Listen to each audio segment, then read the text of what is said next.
नमस्कार दर्शक बंधु आज 1 नवेम्बर सोमवार आज मु आपनका पाखकु नहीं आसी ओडिशा तथा देश विदेश रु 10टी बड़ प्रमुख खबर जहां आपण माने जानिपा निहाती आवश्यक। तबे चलंतु फ्रेंड्स आज प्रमुख हेडलाइंस उपरे नजर पकेबा।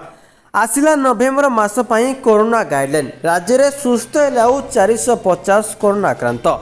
बंगोपसागर सृष्टि लघुचापटी अधिक घनीभूत हो सारी आसंता 4 दिन पर्यंत प्रबल वर्षा संभावना। सेपटे दीपावली पर खोलिपारे प्रथम रु सप्तम श्रेणी क्लास एने घोषणा कर पुणी आज भी बढ़िला तैल दर भुवनेश्वर पेट्रोल दर 110 टपिला। टीकाकरण कम होइथिबा जिल्लार जिलापालक सह नवेम्बर 3 तारिख में बैठक करेंगे प्रधानमंत्री मोदी। सेपटे पुणी थरे पुरी रे आरंभ हैला उच्छेद कालिया योजना रे चाषू को मिलिबो सप्तम किस्त टंका 2000 एई तारिख रे घोषणा कले मुख्यमंत्री। पुणी थरे ई श्रम कार्ड को नहीं आसला बड़ खबर एई तारिख रे ई श्रम कार्ड रो प्रथम किस्त टंका 5000 मिलिया पई जाउछि। आसंता 2 रे कुचिंडा गस्तरे जिबे मुख्यमंत्री। सामान्य बढ़िला कोरोना संक्रमण 24 घंटा रे बाहरिले 488 कोविड पॉजिटिव एने वर्तमान समय बड़ खबर रही। तबे दर्शक बंधु 10टी बड़ प्रमुख खबर ने आपनका पाखरे आसी मु पहुंची जाइछि। वीडियो को संपूर्ण देखंतु आज दिन जाक आसीथिबा समस्त खबर आप माने सठिक समय जानि परबे। ता पूर्व वीडियो को लाइक करबा सहित चैनल को सब्सक्राइब करी पाखरे आस्तुबा बेल आइकन को प्रेस कर दियंतु जहा पर ओडिशा तथा देश विदेश रे घटुतबा समस्त खबर आप माने सठिक समय जानि परबे। तबे आसंतु संपूर्ण खबर उपरे नजर पकेबा। नंबर 1 आसिला नवेम्बर मास पई कोरोना गाइडलाइन आगकू दीपावली थिबारु आसीछि नुआ गाइडलाइन। तबे दीपावली थिबारु कोरोना कटकणा को कड़ाकड़ी कर दैछि। सहरांचल रे नाइट कर्फ्यू बलवत्त रहिबो। कोविड कटकणा रे पालन हेबो दीपावली रे पार्वण। एई कटकणा डिसेंबर 1 पर्यंत जारी रहिबो।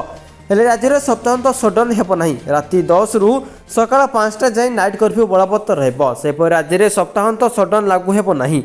राज्यर समस्त प्रकार दुकान बजार खोला रहिबो। हेले नाइट कर्फ्यू समय केवल जरूरी सेवा ही खोला रहिबो। सकाळ 5टा रु राति 10टा जाए सबु खोला रहिबो। यह केवल नवेम्बर मास पई गाइडलाइन। तेबे दीपावली पई स्वतंत्र भाबे गाइडलाइन आसीबो। सबुठार बड़ कथा हेउची कर्फ्यू समय जरूरी सेवा जारी रहिबो।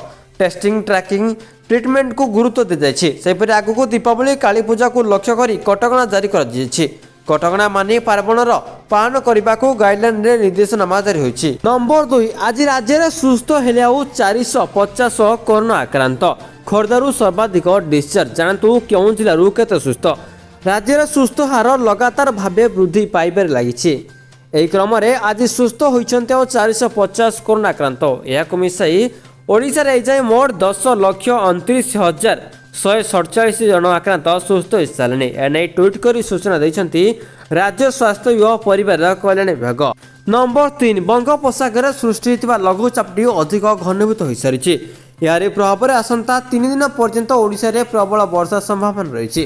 पाणीपाग विभाग पक्षर सतर्क सूचना जारी कर मालकानगिरी कोरापुट रायगड़ा गजपति जिले में गोटे किंबा 2टी स्थान में प्रबल वर्षा हेब। से नवरंगपुर गंजाम कलाहांडी बालेश्वर भद्रक और केन्द्रापड़ा आदि जिले में वर्षा सहित बिजुली घड़घड़ी मारिबा ने आशंका कर दक्षिण ओडिशार किछि स्थान में प्रबल अति प्रबल वर्षा हेबार आशंका रही। एसआरसी पक्षर समस्त जिलापाल मानकु चिठी लिखि सतर्क सूचना जारी होइछि। सेहिपरि भाव में आसंता नवेम्बर 3 तारिख सकाळ 8:30 रु 4 तारिख सकाळ 8:30 मध्य मालकानगिरी कोरापुट गंजाम मयूरभंज गजपति जिले में प्रबल वर्षा हेबा नै पाणीपाग केन्द्र पक्षर येलो वार्निंग जारी होइछि।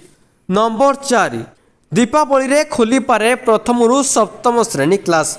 दीपावली पर राज्य रे खोली पारे प्रथम रु सप्तम श्रेणी क्लास स्कूल खोलिबा नै सूचना दैछन्ति विश्वविद्यालय व गणशिक्षा मंत्री समीर रंजन दास। से कहते दीपावली पर सरकार संपर्क में निष्पत्ति नेबे। एकाकालीन प्रथम रु सप्तम श्रेणी खोलिबा ठीक हेबो नाही। मुख्यमंत्री परामर्श क्रमे पर्यायक्रमे स्कूल खोलिबा नै विचार विमर्श चलैथिबा मंत्री समीर रंजन दास सूचना दैछन्ति। कोरोना काया पर 2 वर्ष हेप राज्य में बंद रही स्कूल चलित वर्ष पर्यायक्रमे खोलिब अष्टम रु द्वादश श्रेणी खोल। एबे प्रथम रु अष्टम श्रेणी खोलिबा नै विचार विमर्श करुछि गणशिक्षा विभाग। गणशिक्षा मंत्री कहते स्कूल खोल पिलांक भितर आग्रही बढ़िलानी। कोरोना संक्रमण और कटकणा को देखि सरकार निष्पत्ति नहीं पारंती बोली सूचना मिली। नंबर 5 आज भी पुणी बढ़िला पेट्रोल एवं डीजेल दर। सबुदिन बढ़ुछि पेट्रोल दर। लगातार 5 दिन है पेट्रोल और डीजेल दर लगातार बढ़िबार लागिछि। आज पेट्रोल और डीजेल दर लिटर पिछा 35 पैसा महंगा होइछि। राष्ट्रीय राजधानी दिल्ली रे पेट्रोल दर लिटर पिछा 109 टंका 34 पैसा थिबा बेले डीजेल दर 98 टंका 7 पैसा रही। भोपाल में पेट्रोल 118 टंका 7 पैसा और डीजेल 107 टंका 50 पैसा रे वर्तमान समय पहुंची। सेपर राजधानी भुवनेश्वर में तैल दर 110 टंका टपिची। भुवनेश्वर में पेट्रोल लिटर पिछा 110 टंका 32 पैसा और डीजेल लिटर पिछा 106 टंका 99 पैसा रे पहुंची। राज्यर समस्त 30 जिले में पेट्रोल दर 105 टंका ऊपर रही नहीं वर्तमान समय खबर सामना को आसुची। नंबर 6 टीकाकरण कम होइतिबा जिला गुड़िक जिलापाल नवेम्बर 3 रे बैठक करेंगे प्रधानमंत्री मोदी। एजावत देश में 106 कोटी अधिक लोक कोविड-19 टीका नहीं सारे हेले किछि जिला एमिति अछि जो जिला गुड़िक टीकाकरण संतोषजनक नुहे। प्रधानमंत्री से जिलार जिलापाल नवेम्बर 3 तारिख में बैठक करेंगे बोली सूचना मिली। प्रधानमंत्री मोदी एवं इटाली गस्तर अच्छा। अक्टोबर 21 तारिख में भारत 100 कोटी टीकाकरण लक्ष्य पूर्ण करता हेले एबेर सूचना मुताबक एभली 10 कोटी लोक अच्छा जे कि टीकार द्वितीय डोज नहीं ना। सरकार लक्ष्य जे 3-4 मास मध्य 18 वर्ष अधिक वयस्क समस्त लोक जेभली टीका नहीं जिबे एने मोदी पदक्षेप नेउछंती। नंबर 7 पुरी रे पुणी आरंभ हैला उच्छेद। पुरी रे प्रशासन पक्षरु आरंभ हैला उच्छेद। मर्जिकोट छकरू श्रीमंदिर कार्यालय पर्यंत पुलिस छाउनी सह सर्वसाधारण बंद कर सकाल 7टारू आरंभ होइछि उच्छेद प्रक्रिया। पुराना कोठार उच्छेद पाई जेसीबी कम ब्रेकर मेसीन नियोजित कर 2 प्लाटून फोर्स 2 जन मजिस्ट्रेट नियोजित अच्छा। उपजिलापाल उच्छेद कार्य तदारख कर श्रीमंदिर ऐतिह्य सुरक्षा प्राचीर निर्माण करने टेंडर नहीं टाटा प्रोजेक्ट लिमिटेड पक्षर उच्छेद कार्य कर। नंबर 8 कालियार समस्त चाषी भाई आसला बड़ खुशी खबर। जो चाषी भाई मैंने एपर्यंत भी कालिया योजन टंका न पाई वंचित अच्छा से सरकार आउ एक नया पदक्षेप नापी जाऊँगी कारण आगक इलेक्शन आसूसी। तेणु यह दृष्टि रखी राज्य सरकार लोक हृदय जितवाई पुणी थे कालियार नया पंजीकरण खूब शीघ्र आरंभ करने जाऊँगी जार बर्तमान चाषी मान एक बड़ खुशी खबर रही। तो जो चाषी भाई मैंने पूर्व कालिया टंका पाई अर्थात कालियार षष्ठ किस्ती टंका 2000 पाई सारी से 2022 मसीहा जनवरी प्रथम सप्ताह कालिया योजनार सप्तम किस्ती टंका 2000 मिल नहीं घोषणा कर।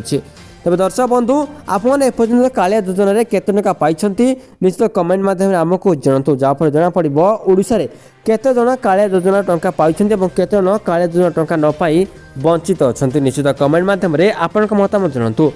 नंबर 9 ई श्रम कार्ड थे आसला बड़ खुशी खबर। फाइनाली ई श्रम कार्ड रे मिलने जाऊँगी 7000 टंका एने वर्तमान समय केंद्र सरकार पक्ष एक सूचना मिली।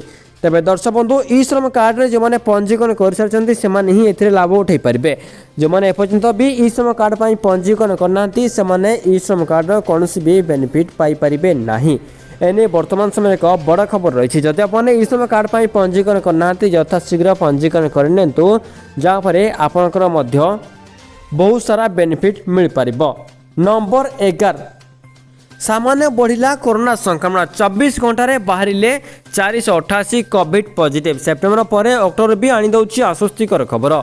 राज्य धीरे धीरे तलुक खसुची संक्रमण पारा। प्रतिदिन चेंज होता नुआ आक्रांत संख्या धीरे धीरे कमुची। गत 24 घंटा मध्य 488 कोरोना पॉजिटिव चेंज होती। या मिसाई राज्य में मोट कोरोना संक्रमित संख्या 10,41,457 रे पहुंची। तेज आज चेंज होता संक्रमित मध्य 255 जन क्वारंटाइन होता बेले 203 जन लोकाल केस रही। से चेंज होता आक्रांत मध्य 18 वर्ष कम बयसर 77 जन पॉजिटिव चेंज होती। आसंता 2 रे कुचिंडा गस्तर जीवे मुख्यमंत्री। आसंता 2 तारिख में मुख्यमंत्री नवीन पट्टनायक संबलपुर जिला गस्त करेंगे। एने सरकारी बासभवन सूची जारी कर सरकारी भाव सूची जारी कर। मंगलवार मुख्यमंत्री कोचिंडा स्थित मुकुंदी पड़िया अवतरण करेंगे। सेठारे BHKY स्मार्ट हेल्थ कार्ड बंटन शुभारंभ करेंगे नहीं वर्तमान समय सूचना मिली। सेपरि अवसर में जिलार प्राय 700 कोटी टंकार विभिन्न उन्नयन प्रकल्पर शिलान्यास और उद्घाटन कार्यक्रम रही। एने वर्तमान समय खबर सामना आसूची।